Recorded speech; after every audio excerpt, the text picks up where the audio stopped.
Hi everybody, hope you're doing marvelously well. I'm sitting here at 617 Studios with Aaron Mattis. How are you? Good, how are you doing? I'm good. We're just off camera talking about, you being a Bostonite and all. Sir. How long have you been in sunny Los Angeles? About 3 years. Lovely. Loving it out here. Weather's a lot better. But you originally were here earlier. Late 2000s. And what were you doing then? I was still coming up as an engineer, so I was working at, I was at Westlake for a while and getting my skills up. Yeah, exactly. Well, how many years were you at Westlake? About 3 years. Yeah. Great. So yeah, got to work on a lot of great sessions, a lot of great artists. There's a lot of big consoles in there, like SSLs and stuff. So did you learn your trade, Yeah, I learned a lot there. I actually, my father's actually an audio engineer, so I didn't know that. Yep, I grew up in studios. So I grew up on an old SSLG, like as a baby, playing on it like a giant spaceship. So, Great. Yeah, so I always felt comfortable in studios. But was that back in Boston? Back in Boston, yeah. What studio in Boston was your dad working at? He actually worked for WGBH Radio, but they did a lot of live jazz and classical. So amazing. They had a full-blown studio, SSL. Everything. So I was what a great childhood. Yeah, it was great. So you fell in love with it with him, presumably. I never wanted to be an engineer growing up. I more wanted to be a producer. I guess I didn't want to follow in his footsteps exactly. I wanted to do something in music, and as I went to school and learned more about engineering, I just really fell in love with it and just happened to end up being an engineer and still do a lot of production as well, but it just kind of happened that way. So that's pretty amazing. Yeah, it's been nice. He's taught me a lot over the years. It's gotten to a point where I can show him things now as technology has progressed and everything. And he's proud of you? I think so. Yeah, That's try to make him proud. That's great. So, yeah. My dad was a painter and an artist, and I did go to art school. But like every classic musician, I dropped out of art school to go and be a musician. So I never quite followed his footsteps. But at least we're all in the creative field. Exactly. Yeah, absolutely. So we're at Fab Factory. Yes, sir. And people might recognize this room. I'm going to give you a pause and see if you can remember. This was Dave Pensado's room. Yes, sir. This is where I interviewed Dave maybe 3 or 4 years ago now. It was a couple of years before the pandemic. Mm-hmm. Yeah. And I in this very, very room. Yeah. So when did you take it over? About 6 months ago. Nice. I was at another studio and had to leave. And this had opened up, and I was like, yes. I want Dave's room. That's great. So, it's a beautiful room. Sounds amazing. I can't help notice, I'm sure anybody here looking at this shot from over here, you got a couple of speakers here. Got a couple, 3. Yeah. Obviously, we can talk about your Atmos setting, and we will talk about all that. But just from a stereo perspective, before we get into Atmos, NS10s, when you were coming up in your Westlake and stuff, and your dad, was everything NS10s? Yeah, NS10s and obviously mains and general S. But I had kind of came up mixing on NS10s, so had to keep a pair of those. Are you still reference on them, or what are you mainly working on? I check on them, but I mess mostly on the ATCs these days for stereo stuff. They just, I don't know, they sound amazing to me. And I still haven't tried these. These are the Baby Neumanns. Yeah. Which model are these ones? The KH80s, I believe. 80s, right. The smaller ones. Right. Yeah. I don't hear good things. Yeah, they sound great. I don't use them as much. I'm kind of more between the ATCs and the NS10s, but I like checking on them. And how did you end up getting them? They're actually my assistants, and he had them. He brought them in, and I was like, let's throw them up. So that's good for him. So if he's checking stuff, he knows how it sounds. Exactly. Yeah, that's smart. Okay. So you're working in stereo mainly on the ATCs. Yep. So you built yourself a Cali Atmos system. Yes, sir. What was the leap into Atmos? Didn't know much about it, but the label that I was doing a lot of stereo mixing for had asked if I was set up for Atmos, and I immediately responded, yes, I am. But at the same time, I was Googling, what is Atmos? And we just figured it out. So that's a really good question, because whenever we talk about immersive, which is all the time now, because every producer and engineer and mixer I know is upgrading and creating an immersive space. How much work, when you're doing label work, is asking you for Atmos? Pretty much everything now. Wow. Yeah, it's becoming, I don't know if it's officially, but they're saying it's becoming like a standard delivery requirement now. So everything I've been working on has been, they've also asked for Atmos. I mean, are they paying extra for it? Are they expecting it? Okay. Yeah. Okay, that's good. Yeah, that's helpful. So it seemed like a good opportunity not to turn down and hand off to somebody else. Absolutely, yeah. I feel like I got in not early, but early enough where I could get a good handle on how it works and everything, and kind of make a name for myself doing that. So when you're producing, like you did the NLE Chopper stuff, and congrats on the platinum record now. Are you producing with immersive audio in mind? Are you making decisions like, oh, I know what I'm going to do with this even before you get to that? I do, but we always do the stereo mix first, at least for Choppa, NLE Choppa. So I have ideas of where I want to take the Atmos stuff, but I also need to do a stereo mix. So so it's kind of a combination of both, let's say. Try and. But you've got overdubs in mind, knowing that they're going to be special in Atmos. Exactly. There's like, certain elements that I'm like, oh, once I get to the Atmos mix on this, I can, spin this around this way. Or, so yeah, I'm already kind of thinking of them. But I also do that. I record a lot of his music as well. So even at the recording stage, I'm already like, oh, I can do this on the stereo mix and then do this on the Atmos mix. So, I'm always trying to think 10 steps ahead. And no, but that's good, because I think that's going to be the big change. Because at the moment, it's all about, not all, but a lot about opening up old sessions and printing stems and then handing them off to somebody else to try and create something spacious and interesting. But really the future is in recording, thinking about how it's going to sound in all these different formats. Exactly. Yeah. That's cool. And I think it would be fun to actually start producing music from the beginning in Atmos as well. Like forget about stereo, period. Or because you can still fold it down to stereo and still have it be in stereo, but just starting the mix or starting the production even just already in Atmos would be awesome. So I'm trying to veer into that a little bit as much as I can. But now that you're working, with artists, production, mixing stereo, mixing Atmos, are you getting any work with? Can you do somebody else's production in Atmos? Are you getting handed off any? A little bit here and there. We're starting to build more of that. Most of it's been for Choppa so far, but we've been getting some indie stuff here and there, and trying to reach out to other people. So yeah, absolutely. We can get stuff from other mixers and then turn it into an Atmos mix, which has fantastic. Been a lot of fun. Yeah. So, yeah, great. Yeah. So what are the speaker setups on here? These are these LP6s? These are the LP6s. Yep, all around. They are amazing sounding speakers. We got them tuned to the room. I had Callie come in and tune them. Great. They sound great, and they're affordable. And I was kind of blown away by them. I wasn't expecting that, and I'm in love with them. I recommend them to anybody for sure. Excellent. So, they're great speakers. Yeah. Yeah, it's a very, very affordable system. What are you driving them with? Oh, you got the DAD. I got the DADman software with a Avid Matrix Studio. Yep. I actually have two of them, but one for the Atmos, one for my stereo mixing. I mix hybrid. Got a couple subs. What are the subs you use? They're the Callie subs as well. So I got two of them. It's still a 714, so it's not. They're not separate subs. They're getting the same signal, but it just it filled up the room a little better. It was a little more even having the second one, so I just had to go with two. Right, and you're working on stuff that probably is mixed with a ton of low end. Yeah, I need to feel that low end for sure. So because it's not just about you; it's about impressing your clients. Exactly. Yeah, I get it. No, absolutely. I understand. Cool. So from the top down, you got this is a. It's actually a Grace controller. I'm not using it at the moment. I was my main controller, and then I switched over to the DAD. I just haven't pulled it out of the rack yet. So. No problem. And then this is for your headphone mixes? Just a hearback system if I do want to record. I have a small booth. Oh, wait, where's the booth? It's out in the hallway and around the corner. Oh, okay. So I just have that set up. I don't do a lot of recording here, but have it there ready to go. Cool. It's a nice booth. Yeah. It sounds good in here. What's your preferred mic?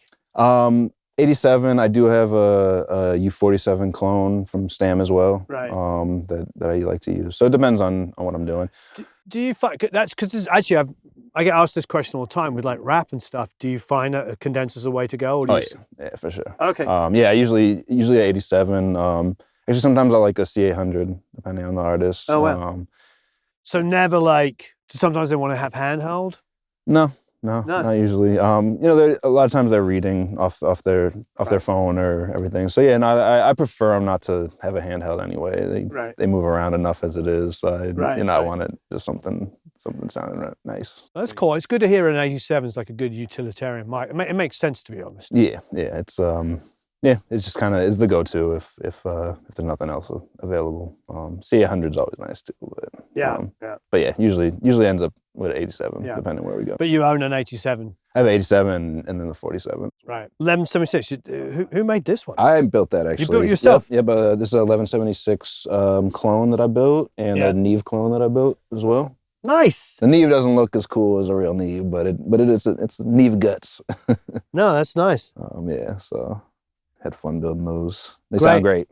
And is that your vocal mic pre? Yeah, that's what I'm using.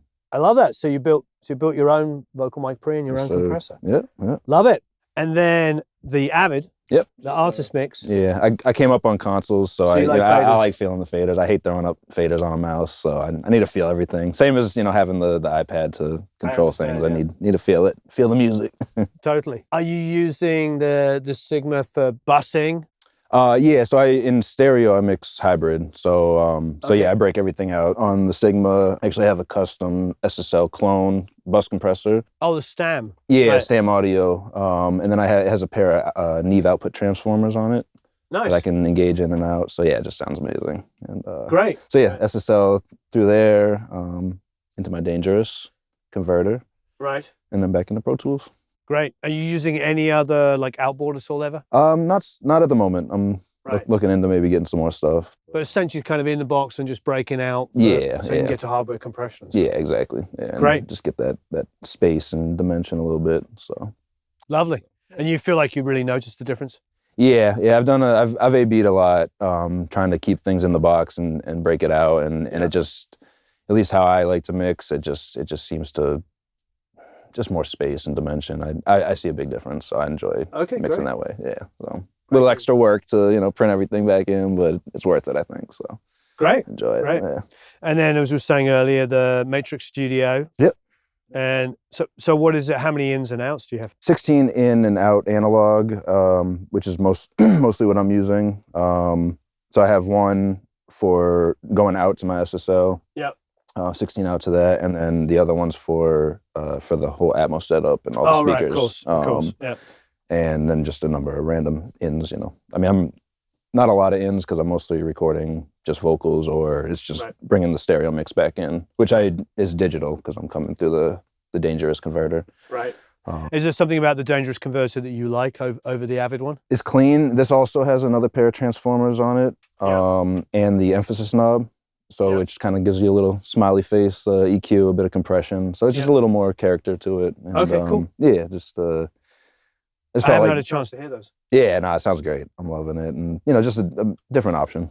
So are you using the machine a lot in production? Yeah. I've been engineering more recently than doing production, but yeah, I came up making beats, back in like the early 2000s on like old school MPCs. And I'm a drummer as well, so I like banging out the drums on the pads. Right. So I have my old MPC over here as well. We can check that out in a second. But I wanted something a little faster than having to load up floppy disks back in the day. So I got the machine, and it's just amazing. You just load up sounds and just go. Fantastic. So yeah, it's a lot faster. I have my old school MPC, 2000 XL limited edition. I mean, I remember when they were before this. So this is not as old school as the one I remember. Yeah. But this is from that gray era where they, the chassis were gray. They had a few limited edition ones they came out with. Nice. Has the 8 outs, upgraded RAM and everything, but you find you're not using it as much as you use the machine? Not as much. It's just slower, and at this point it's all about the speed and trying to get things out. I don't want the technology to slow me down. Basically, I just want the creativity to flow out. So whatever can speed up my creative workflow is the way to go for me. Fantastic. Now with the little SSL there, is that for like a little laptop production stuff? Yeah. If my assistant needs it. I had it at home for a while just if I need to pull something up, and just needed a nice little interface just to hook up the laptop to. So great. It's nice. It's got the little 4K switches on it. It's not turned on now, but yeah, it gives you a little the 4K grit from the SSL, and yeah, you know, nice sounding interface, Great. something small. Still haven't got to use one. Yeah, it does what it does. Nothing. Yeah, I want to hear it. I've still haven't got to use one, and I get asked about them all the time. It's interesting because there's two things I get asked about most: this and the Neumanns. Really? Yeah, I think the 120s, the ones that are a little bigger. A little bigger, yeah. Everybody asks me about those all the time. Yeah, I was looking into getting those for the Atmos setup, and we ended up going with Cali, obviously, but I like them though. They're actually pretty good. Great. You know. So how many did you say it was? 7? 714 714. setup, yeah. So 7 surround sound, 4 up top, and the one for the sub. Great. A lot of fun mixing that way. Have you got something in Atmos we can hear? Yeah, I can play. Love to hear something. Young talk in the club with my clock. You wanna play and then this bitch going down. We ain't hesitating, bullies get the blazing. I'ma lay them down like he in a lounge. Walk them down, walk them down, walk them down, walk them down, walk them down, walk them down, walk them down, walk them down, walk down on them, member. Working in Pro Tools, like in this genre, do you feel like, because like most people I know coming up on this are probably working like Ableton and FL Studio, and they're building beats and stuff like that. Did you, as a Pro Tools, was Pro Tools like your first DAW? Or was there a choice? I think what I'm trying to find out is like how you chose Pro Tools. As I got into more engineering, Pro Tools was kind of the standard back then. So I kind of, turned into Pro Tools. I started making beats on an MPC way back in the day. And even before that, I was, I don't know, in middle school, and I bought a little PC and got Acid Pro. Remember that? I remember that. Way back when.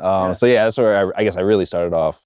Acid Pro was great. You could take all kinds of stuff with loops. Yeah, just looping everything up. Yeah, I think I was like 12 or 13. It would just chop it up and time stretch and everything. Yeah, it was amazing. It was like Ableton, but way back when. So kind of.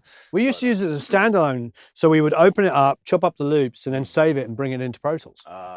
Before Pro Tools could do any of that stuff. Yeah. I wasn't even on Pro Tools back then, but no, it was a great software. Yeah. So, but yeah, as an engineer, I got into Pro Tools, and so I don't produce in Pro Tools, but I mix in Pro Tools. So what do you produce in? I'm kind of jumping around FL a bit, do Logic a little bit. I'm trying to get into Ableton a little more. It's a little backwards to me the way it looks. I'm still getting a grasp on that. And I spend most of my time mixing anyway, so I'm still trying to build up my production stuff a bit more. So great. So yeah. But yeah, for mixing, Pro Tools is definitely my go-to, and with Atmos, it's already the way to do it. So Atmos in the renderer. How did you set all this stuff up? You do it yourself? Yeah, we kind of just had to figure it out. There hasn't been a lot of information out there about it all. So my assistant and I figured out the exact angles of everything, and then figured out how to mount everything. How did you mount it? So I actually found these TV stands or TV mounts off of Amazon that are supposed to come out the wall, but we just did them from the ceiling, and then found a way to connect them to the speakers. Great. We pulled out the back panel and re-screwed it back in there, and it works perfect. They're sturdy, been up there for months, haven't moved. Great job. So just kind of figured out, had to figure out all the software in terms of the angles and like the delays and everything. Like nobody like helping you? Nobody. We couldn't get much information online, so we just kind of, luckily my assistant, Tiernan Cranny, amazing guy, he's a genius, and was able to figure out a lot of the math behind it all. So he was a big help for me. I did have Cali come in to tune the speakers for the room. Right. So that was, help. And how are they tuning? Are you using SonarWorks? What? No, he did the moving mic method. Yeah. So he came in and did that, and it all gets stored in the Matrix Charles, Studios. Charles. Yeah. He came in, helped us out. Amazing guy. Very smart, and it sounds amazing. So it does. It sounds fantastic. Yeah. So that was basically it. Just figured it all out. Taught myself how to mix in Atmos. Just messed around with it till I got it right. That's great. So, and the mixes are getting approved. So did something right, I guess. Yeah, that's amazing. Congratulations. So you're at Westlake.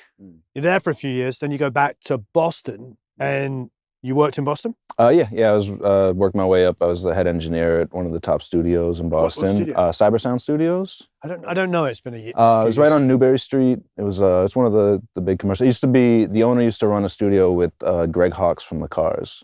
Nice. Down the street, Synchro Sound, I believe it was, and then he moved up the street and turned it into Cyber Sound. Great. So it was like one of the premier studios in Boston. Great. What kind of gear did they have there? We were mostly in the box, but U87. We did a lot of recording mostly. Yeah. U87 to I think they had UA610 or the LA610 combo. Right. Yeah. And then mostly everything else was in the box. Right. A big Genelec mains and Nice. NS10s and everything. So you were engineering over there. What made you come back to LA? I kind of felt like I was hitting the ceiling in Boston. I was making decent money and was known in the scene, but just kind of I couldn't get any further really, and wanted to get into the more the label work. So I decided to move out here and took a big chance. It was a slight step backwards. What was the quote unquote break? How did you start getting work? I came out and became somebody's mix assistant, and Eric Madrid. He used to work with Manny and a lot of big stuff. So I learned a lot from him, and worked with him for about a year, and then I got hired at Atlantic and APG just as an in-house engineer. And what studio was the Fairfax location, the APG studios, and we did some stuff on at Cahuenga as well, where the Warner Atlantic. Yeah, it was like my first month there. It was like one of those luck stories. It was first month there. The artist I work with now, NLE Choppa, was in town with another engineer. One of the nights the other engineer couldn't make it. I got put on the session as like the new guy from this, at Atlantic, and the one song we did that night ended up getting released, went gold, then went platinum.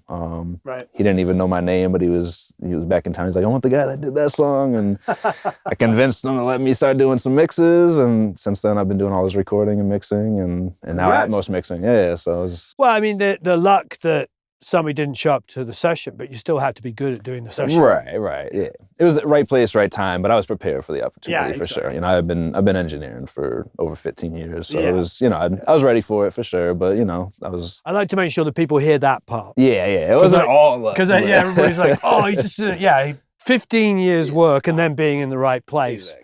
But you have to get into the right place by having 15 years work. Exactly. Yeah. I put in my time for sure, but the opportunity itself was by chance more or less. So that's great. Yeah, but you stepped up and did it. Great. Exactly. Yep. Congrats. Thank you. That's really, really cool. Yeah, it's been great. Aaron, thanks for showing us around. Thank you for coming. I really appreciate it. Absolutely. Please leave any comments and questions below, and have a marvelous time recording and mixing. So long, farewell, auf Wiedersehen, au revoir, adios. Goodbye. Ciao. Tut scenes. Tschüss. Peace.